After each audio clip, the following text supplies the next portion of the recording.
Evening, everybody. This is the second part to my story. Big shout out. All you need to see. Great guy. He's put my story on. And this is the second part.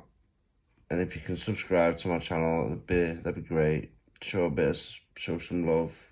Goodlife. Druglife to Goodlife. Check it out. Come on my journey with me. Right, where was I? If you can't tell, I'm not very good at talking to myself, talking to a phone. I haven't, some people have got the know-how. I haven't got it. I'm learning as I go along. But anyway, where was I?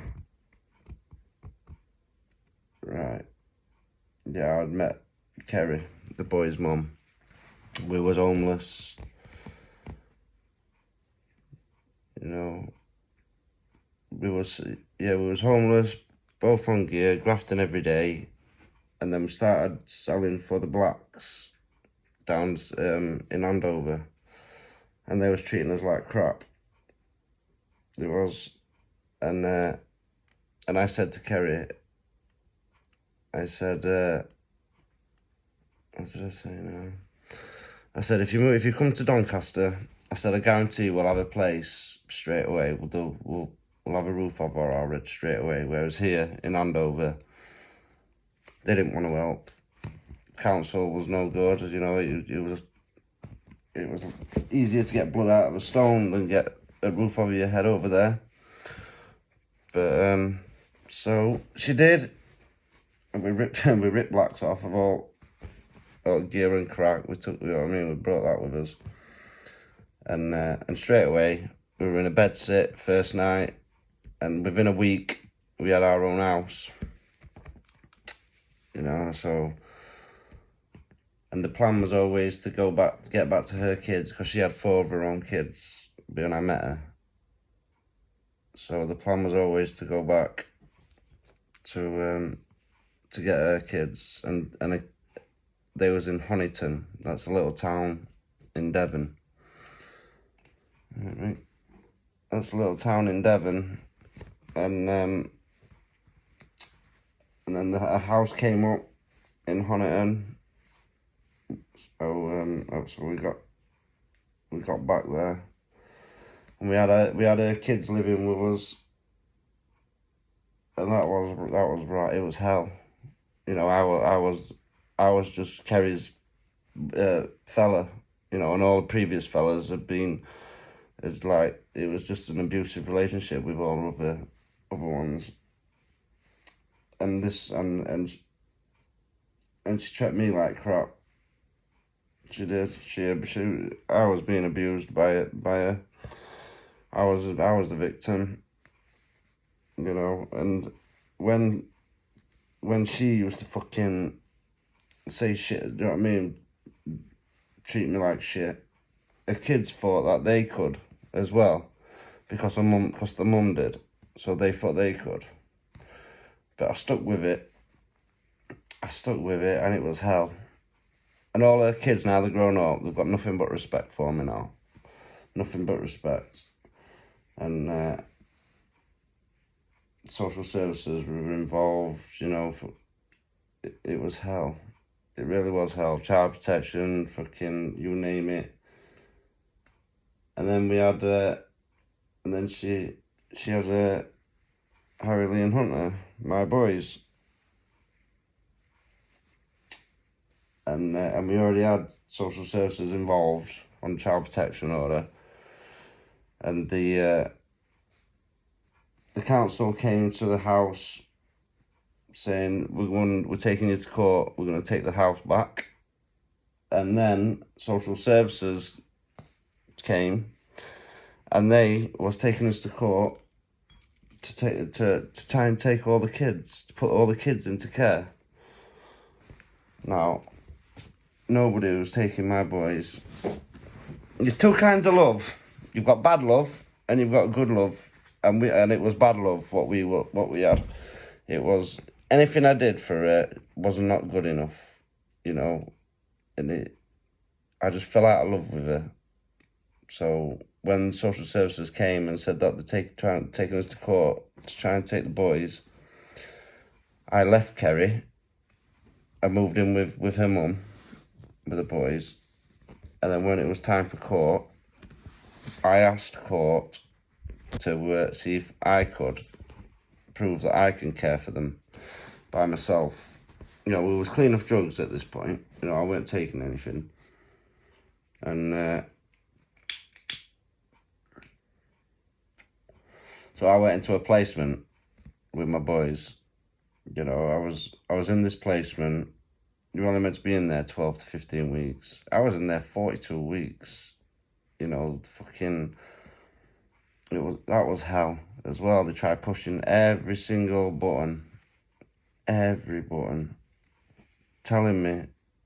Every time I went to court, they was trying to get me separated from my boys, but they couldn't separate me. You know, all these professionals sat around this table, and when they said that we're going for separation, and they even asked me which kid I'd if I could choose one kid to live with me, who would it be?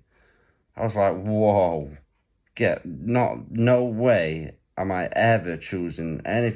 I would never do that, never. So I stood up and I says, listen, I want you all to listen good, because every fucking single one of yous, yeah, no one is taking my boys away from me. I don't care what yous say or what yous do, you will not get me there will never be a situation where our boys are getting taken off me. And when we were in court for the final trial, you know, the judge could see that the guy in charge of the placement had a vendetta against me. You know, he tried saying a psychologist for 20 years in the job tried to say he didn't do his job properly. Because he said, the psychologist said that I am more than capable of caring for my boys by myself. And the guardian's the person who speaks for the boys. Now, if she weren't on my side, I would have been fucked. I would have lost my boys, definitely. But she weren't. She was on my side. She could see that I could do the job. She could see the love. She could see the bond. She could see that I can do the care quite easily. So I won, basically. I won. I got my boys, and I had to move back to Doncaster, where I grew up. And as soon as I moved back to Doncaster, I heard about everybody smoking crack. Everybody. And straight away I thought to myself, I'm doomed. You know, I ended up getting my habit back, smoking loads of crack, injecting, and then I nearly lost my leg through injecting in my groin, and I got an abscess, like Decker had with his thing. You know, he said that he's not been injecting, it's full of shit. You know, I had an abscess, and you know, if I didn't go into hospital when I did, I could have died, because I had blood clots in my lungs, infected blood clots in my lungs and all sorts. So when I came out of that with both legs and still alive, you know, that was the kick up arse I needed. It was. And I stayed clean. I was still smoking crack though, so I stayed clean of heroin. And then just started smoking crack. But then nobody comes to my house. The only people who comes to my house are the wrong people. You know, and this lad kept coming. You know, wouldn't believe that I was clean of gear, that I wasn't taking gear anymore, wouldn't believe it. And I was lonely. So he'd come round and do his gear. And at first I didn't have none. And then after a while, when he kept coming, at first it was a tutor. You know, I asked him for a tutor. and then it was a couple of lines, and then it's just gone from there, really. And then I've got my habit back, which I could kick myself, man. I really could, but it is what it is, and I'm here now, ready to go into treatment. You know, I'll be in a couple of weeks. I'll be starting treatment, and that's when my recovery begins. And I am not touching it ever again. Ever again. And you're more than welcome to follow my story. More than welcome. You know, give me a like. Share it, even share and subscribe. Yeah. I'm doing it. I've got plans. I've got plans to have the good life. And I'm going to do it. I'm determined to do it. Innit, Felix? Eh? Yeah. Right, I'll leave it there. Hope you're all well. Stay safe, stay blessed. You know, and again, massive shout out. All you need to see, you know, go subscribe to his channel. He's giving people a chance to tell their story. And I've wanted to tell my story for a long time.